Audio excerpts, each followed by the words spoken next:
here, and the novel today is, let me get it here up for you to see, Robert Silverberg, Kingdoms of the Wall. Now, I ran across this, I don't know, some months ago, and I went, oh yeah, Silverberg, I know this guy. He edited and collected a lot of the anthologies I collect, like this one, what is it? Yeah, Invaders from Space. And again, editor, anthologist, that's what I know him mostly from, although he did write a lot of short stories back in the 60s in the various pulps that I was reading. Gilgamesh and the Outback is probably the one I remember the most. Really good story, and I said, okay, I'll give it a chance. Although the last time I read an editor anthologist who wrote some stories or a novel, well, it wasn't all that great. And yes, I'm looking at you, Ben Bova. So, with some trepidation, went into it, figured it wasn't going to be that good. Well, I was wrong. It is good, although it's a little odd.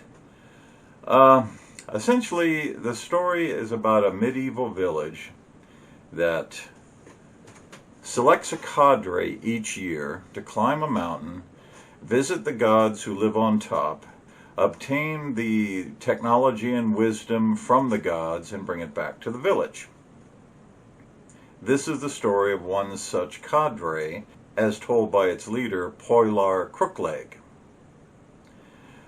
Seems like a straightforward fantasy tale until somebody mentions the two moons, and then you start noticing that the kids all change sex at the drop of a pair of trousers, a la Ursula K. Le Guin.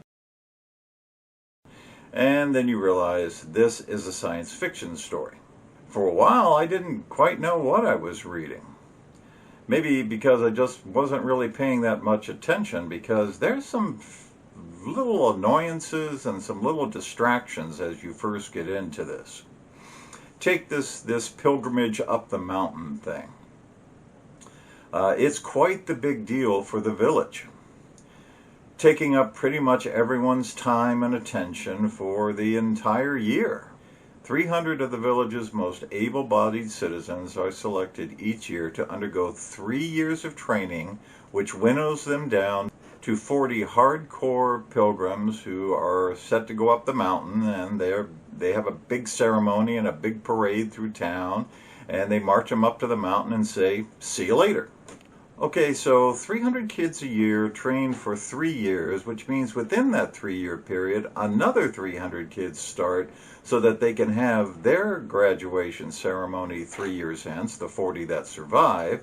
So you've basically got, at any given moment, 900 people of the village in this training to go up the mountain. And then everybody else in the village is involved in their training and their feeding and their support. So just how many people live in this village? I mean, it's got to be a whole hell of a lot.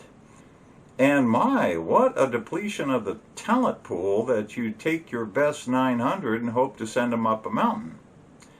But are they really the best 900? Not so sure. Even Poilar Crookleg begins to wonder if this whole pilgrimage is a way to glean the population, because holy Hannah, this mountain is tough.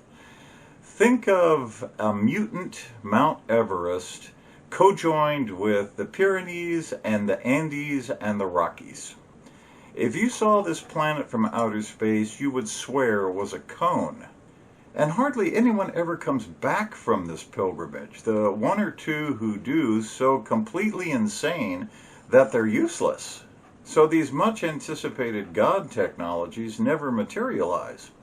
You'd think after 1,000 years or so of this, somebody'd say, you know, this whole pilgrimage thing is just not worth our time.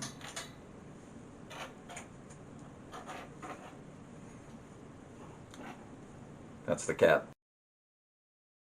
But no, they carry on. You have to ignore these issues in order to go forward in the book, and you should, because it is a very good read. The trip up the mountain quickly turns into Dante's Inferno, with a stranger and stranger circle of hell in every ridgeline that you cross. No wonder the few who come back are just crazy. Gotta say, Silverberg has quite the imagination. Or at least I hope it's imagination. Old guy here.